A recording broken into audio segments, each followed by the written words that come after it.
a delight to welcome Bill and Barbara Christopher to Good Nice Day. to How see are you, you both? Eileen. Thank you, Eileen. You know, it's interesting how this all transpired. Your work, because of your belief in a bettering for the children with autism, took you to the podium, and you were speaking when all of this came about. That was actually not unrelated to MASH. I was given an award by a group in LA called Religion in the Media, and of course they think of me in terms of religion just because I played a priest for so long. And in accepting that award, I wanted to make it clear that I was saying some wonderful words written by some other people, and if I personally can make some kind of contribution, it might be in the area of helping handicapped kids, specifically autistic kids. And someone there from Abingdon Press heard my remarks, and realizing that we had an autistic son, suggested we write a book.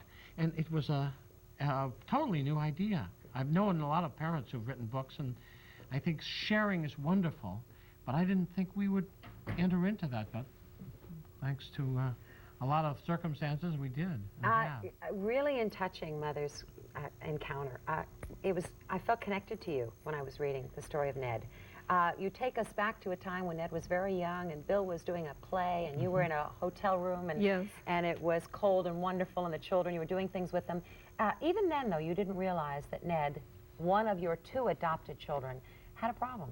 Right. When Ned was a little child, we knew he was very different from John, but we didn't know that that difference was truly significant in terms of a diagnosis of autism. It took a while for us to find out that there was something wrong with Ned that wasn't going to get better or not much better. This is a child who knew the flags of countries, could memorize and tell you so many things, but couldn't really communicate. Right. It's kind of a splinter skill where he learned all the vegetables in the garden, he learned all the flags of the world, he knew the geometric shapes and the names of the colors, and he could play the piano all before he was 3 years old. But if we were walking along the street and someone said, "What's your name, little boy?" he couldn't answer. When did it finally hit home, Bill, that there was a problem? Well, the lack of language coming in a normal way. We had our older son, John, who was a great joy, a very easy child to raise, and Ned seemed to be much more difficult. He was hard to hold, he was hard to cuddle, but then we didn't get too worried. Our pediatrician said everything was fine. But in seeing language develop in a young person, it's a wonderfully exciting experience, see the brain working. And Ned's language was so bizarre, his development was so different in terms of using words, that was what really started us.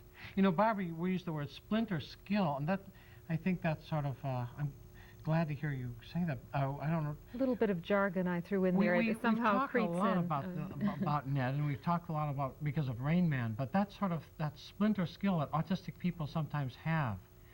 We saw in Ned. He's not a savant like the character in Rain Man, but autistic people often have these splinter skills, showing kind of brilliance, and yet there's a terrible deficit, perhaps in the social, in Ned's case, social and language. Through techniques called patterning and bronchiation, am I saying Brachiation. that? Brachiation. Yeah. Comes from the Greek, from the word for the arm. And is that where brachiation is climbing, isn't it? It's the kind of great ape movement where you move from rung to rung on an overhead ladder with...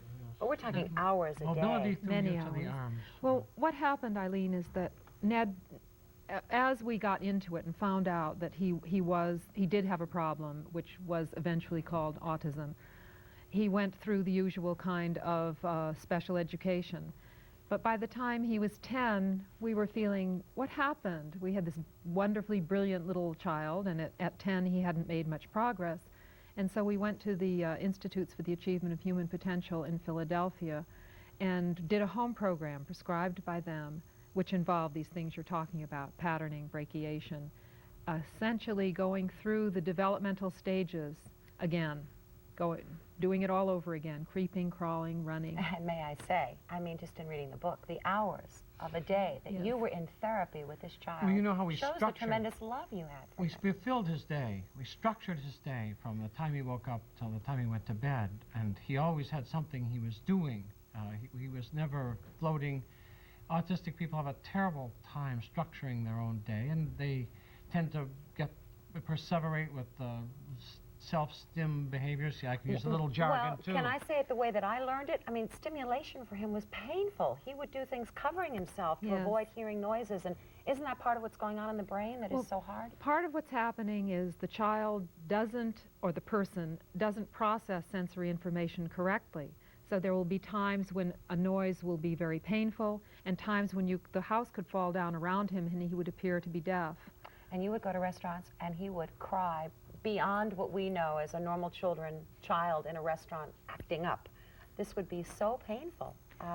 There were times like that, and there were some times when he was just wonderful. I can remember standing in line at a Chinese restaurant, our favorite Chinese restaurant in LA, to get in.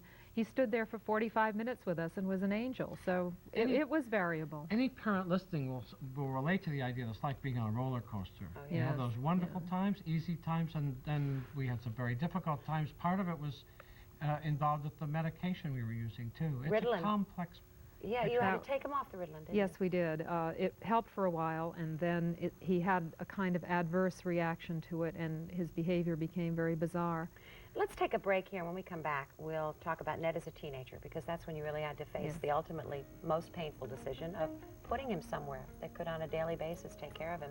But it's got a good ending. Wonderful to be able to talk to William and Barbara Christopher, who really are letting it all hang out in terms of what they call a mixed blessing with their son Ned, their second adopted child, autistic, and a real long journey to get to the place where Ned is doing well.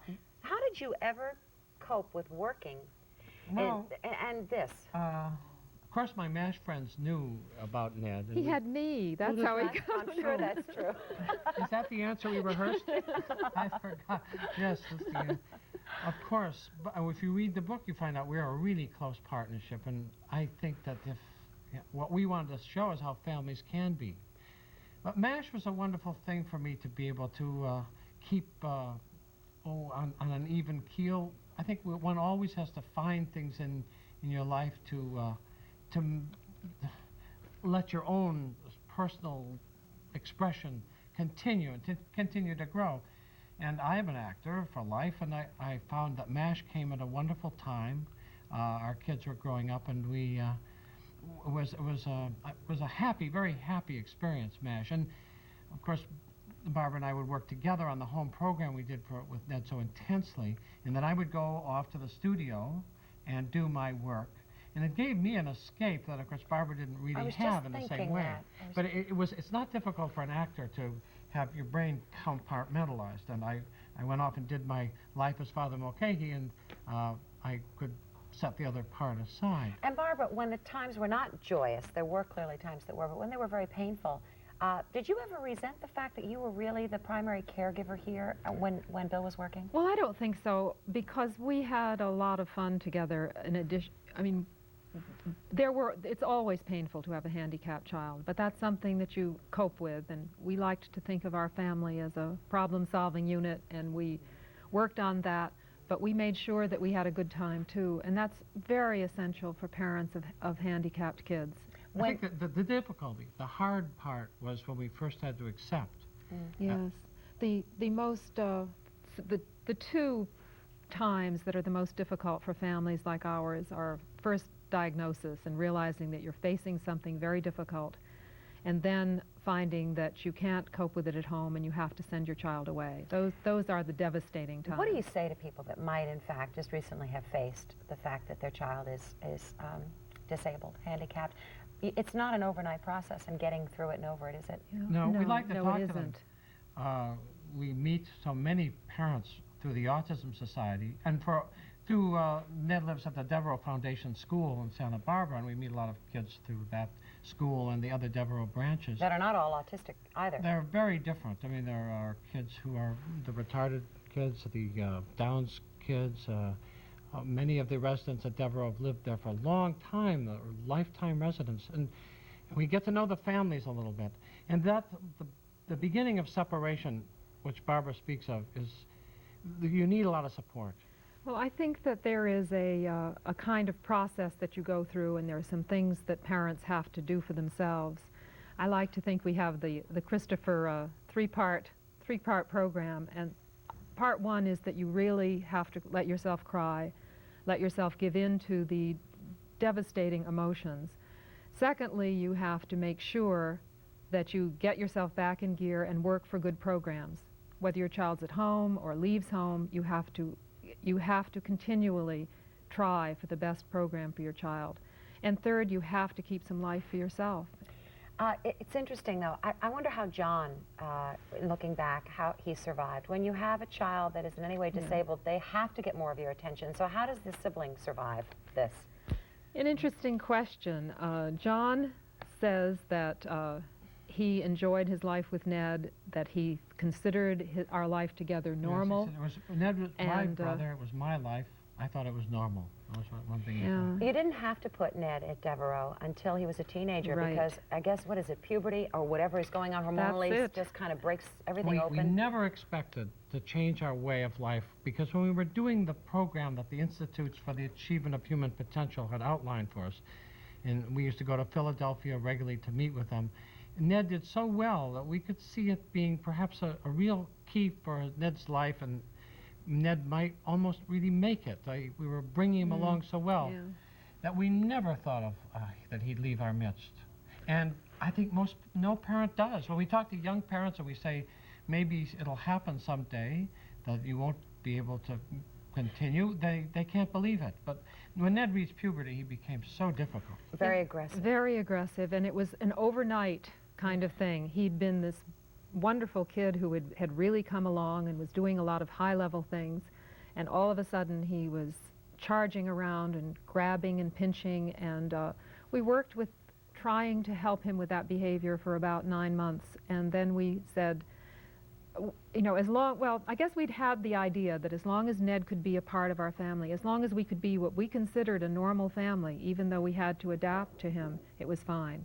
But when we began to feel the impact on ourselves, to see the impact on John, we felt it was time for Ned to leave home. You asked about John. Of course, when we wrote the book, we said to John, you know, we're going to tell an awful lot about everything that happened. What do you think? Do you think we should do this?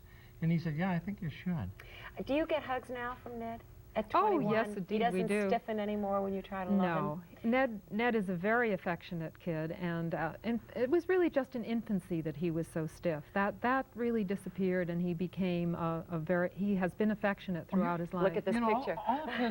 All of his reaching out, being hurtful during the period of puberty, we really think was a kind of desire to be involved with people and to have a contact, and it wasn't appropriate, so it was hurtful. But what we used to often do was, when Ned was hurtful, was to embrace him, hug him, hold him close. Which a lot of people say you should do with children that don't have handicaps, that it sometimes works. You bring them back in. Yeah. Devereaux, let me just say, because we're out of time, is, as Bill and Barbara have explained it, a wonderful place for children that have all kinds of handicaps.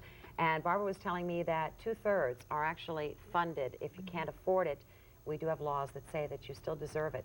Devereaux is located in Massachusetts in Rutland, and that number is 617-886-4746, and they have an 800 number if you're in New Hampshire or somewhere else watching us, 345-1292. And this book, called Mixed Blessings, it was... yes, if you buy the book, the numbers are in there.